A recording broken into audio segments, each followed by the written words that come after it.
Hi everyone, Ellie in LA here. How you doing? Sorry I haven't made an update video for quite a few days. This week I have been out of town actually. I've been at a conference for work in Detroit, and so I just spent all my time traveling and people coming up to me and stuff like that.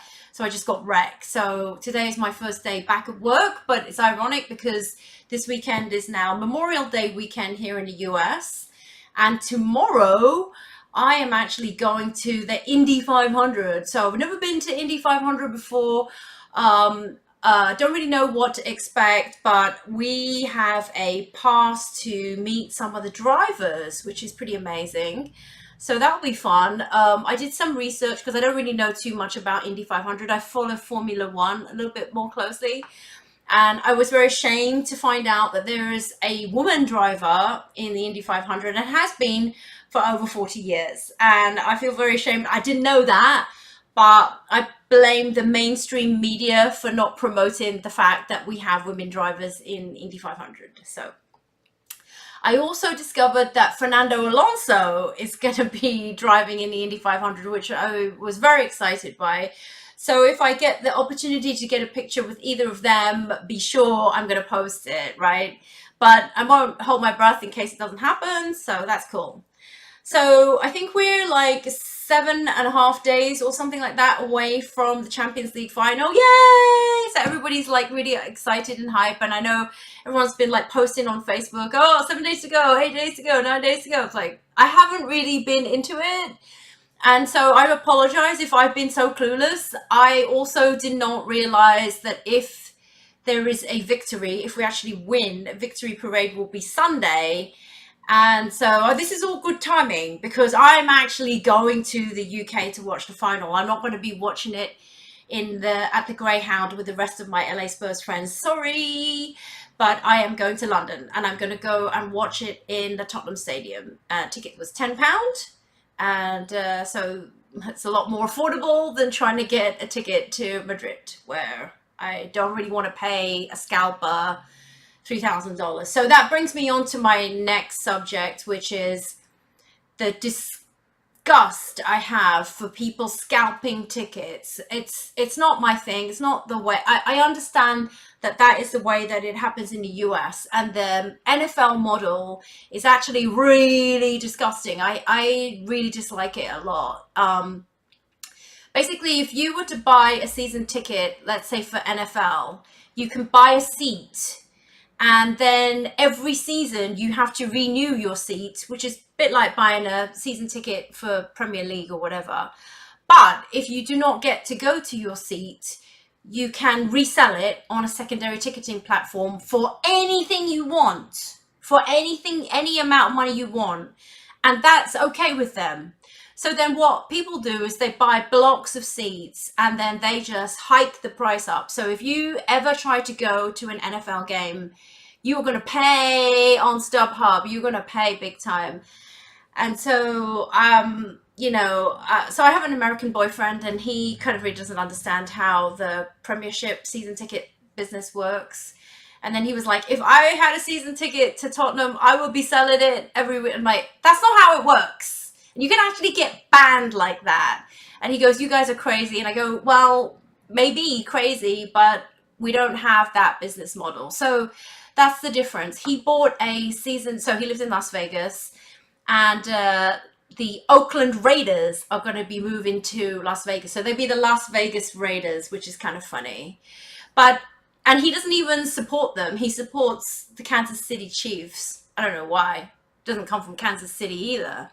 But he said, they're building a stadium right now. Their stadium is even further behind than the Tottenham Stadium was. So there was some talk at some point saying that Oakland Raiders are going to pay their games at Tottenham Stadium, but they won't until their stadium is ready. So the season tickets for the Las Vegas Raiders went on sale, and so he bought one. So he's in a block with 3 friends, so they've each bought 2 tickets each, so they've got 6 seats next to each other, and then they'll sell them either as a block of 6 or 4 or 2 or whatever. And so we'll probably just go to one game and then the rest of the season just sell the tickets, because he doesn't support the Raiders. So it's kind of stupid. But he said it's an investment, and I was like, well, I think that's kind of crazy. But that's the NFL model. And so he was like, I don't know why you want to do all that with Tottenham season ticket when you don't even live in UK. Yeah, that's true. I don't even live in UK. But my point is, as an overseas fan, if you ever wanted to see a Category A Tottenham game, you would have to ask someone to help you out with a ticket or help you buy a ticket and that. All the people who did not want to go to Wembley, and they were further up in the list than we were, 60,000 people or something, said no to Wembley. And then because of that, my number in the waiting list went shooting up. And so I thought, I'm never going to get as high on the list ever again. This is never ever going to happen. For an overseas fan, there's no way that that's going to happen because you just don't have the number of points. So I said, let's do it because it will never happen again. So the one season or season at Wembley that I got a ticket, I lost money on that big time. There's no doubt about it. But I got to sit in my seat and I got to see the game that I wanted to see, Category A game, without having to beg anybody. So before I hear all these people complaining about, oh, but you don't even live there, I can sell the ticket back to the club at face value, so I don't lose money, and the club gets to sell the seat to another member. So as long as that ticket option exists, I'm okay with it. And the other thing is, if I have a friend, they can also use my seat, but the friend cannot behave badly. If the friend behaves badly, we're both banned for life.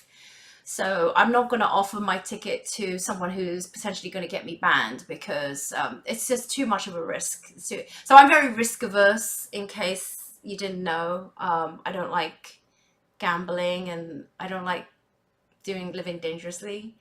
So that's the kind of thing I won't do. So I'm not going to fly to Madrid and buy 3,000 ticket. That's 3,000 euros or whatever for a secondary market ticket. I'm not going to do that. It's too dangerous.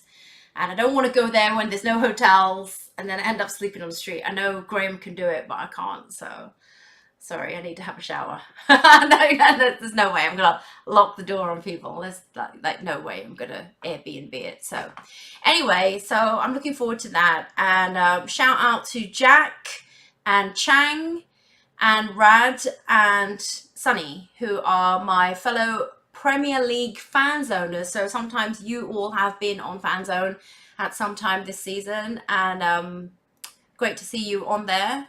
Hope we can have some live chat sometime. But yeah, I wanted to end this video by saying I am far behind in the excitement level that you all are so excited by, because I've been so stressed out with all my traveling for work. And now tomorrow I'm going to go to Indy 500. So I know that Indy is like a completely different sport and I shouldn't get so excited about it. But it's just because I've never been before. So now Indy 500 is happening and then I come back and then I have 2 days at home and then I go again to London. But that will be for the Champions League final. So all that excitement is going to build as soon as I get there. So I'm still in sort of relaxation mode right now. I mean, it's a Friday, right? So I'm relaxing with my Friday margarita. Cheers. It's only 95 calories because it's the skinny version. And there's almost no alcohol in it anyway. So, but anyway, my excitement level's really, really flatline. And I think that in the next couple of days, it's just going to mount. So I'm going to try and do another update video pretty soon.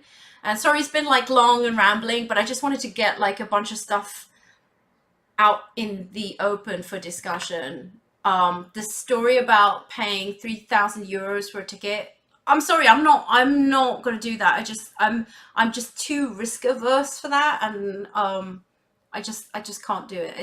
It's unjustifiable because my car broke down at the beginning of January, and I had to pay $4,000 to get the engine fixed. So that would be the cost of a Champions League ticket, and there's no guarantee that we would even win, right?